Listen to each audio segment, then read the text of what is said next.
வம் வாராகி நமோ நமக. இறை அடியார்கள் அனைவருக்கும் வணக்கம். நம்ம இந்த பதிவில் பார்த்திங்கன்னா பௌர்ணமி வழிபாடு தான் பார்க்க போகிறோம். பௌர்ணமி வழிபாடு பார்த்திங்கன்னா ரொம்ப சக்தி வாய்ந்த வழிபாடு. இதில் நம்ம என்ன ஒரு வேண்டுனாலும் அது கண்டிப்பாக நம்மளுக்கு கிடைக்கும். இது 100% ரிசல்ட் கொடுக்கும். இது ஒவ்வொரு பௌர்ணமிக்கும் நான் செய்கிற வழிபாடு முறை தான். நான் செஞ்சு பார்த்து எனக்கு நல்ல ரிசல்ட் இருந்துச்சு. அதை தான் உங்கள் கூட ஷேர் பண்ணிக்க போகிறேன். இந்த பௌர்ணமி வழிபாடுன்றப்ப நம்ம ஒரு விஷயத்தை மட்டும்தான் பிரார்த்தனை பண்ணணும். நிறையா பிரார்த்தனை பண்ணக்கூடாது. ஏதாவது ஒன்று மட்டும் நம்ம மனசில் நினச்சிக்கிட்டு வழிபாடு செய்யணும். இப்போ இந்த வீடியோவில் காட்டியிருக்கிற வழிபாடு பார்த்திங்கன்னா, நம்ம வீட்டுக்கு பண வரவு வரதும், மகாலட்சுமி நம்ம வீட்டில் நிரந்தரமாக வாசம் செய்யவும் குடியிருக்கவும் முத்திரைக்கான வழிபாடு.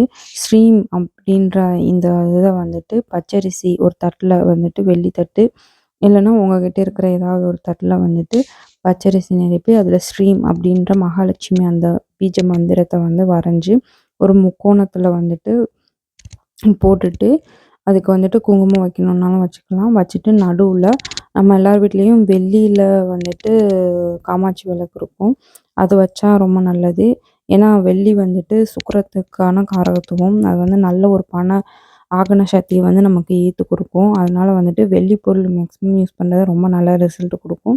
அந்த விளக்கு வச்சு அதில் குங்குமப்பூ மறக்காமல், இது குருவோட தன்மை உடையது, நமக்கு நல்ல ஒரு இதை கொடுக்கும். அதனால் குங்குமப்பூ ஒன்று போட்டு அதில் விளக்கு வச்சு பூ இதெல்லாம் வச்சு டெக்கரேட் பண்ணிவிட்டு மாலை நேரத்தில் 6 to 8 மணிக்குள்ளே வந்துட்டு நம்ம மகாலட்சுமிக்கு உண்டான 108 போற்றிகளை வந்துட்டு பூவை வச்சுட்டு நம்ம வழிபாடு செய்யலாம். இல்லைன்னா குங்குமத்தை வச்சுட்டு அர்ச்சனை பண்ணலாம்.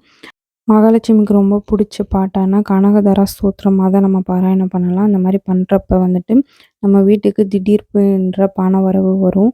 அதுக்கப்புறம் பார்த்திங்கன்னா, நம்ம எந்த ஒரு வேண்டுதல் வச்சாலும் அது கண்டிப்பாக நடக்கும். இந்த வழிபாடை ட்ரை பண்ணி பாருங்கள்.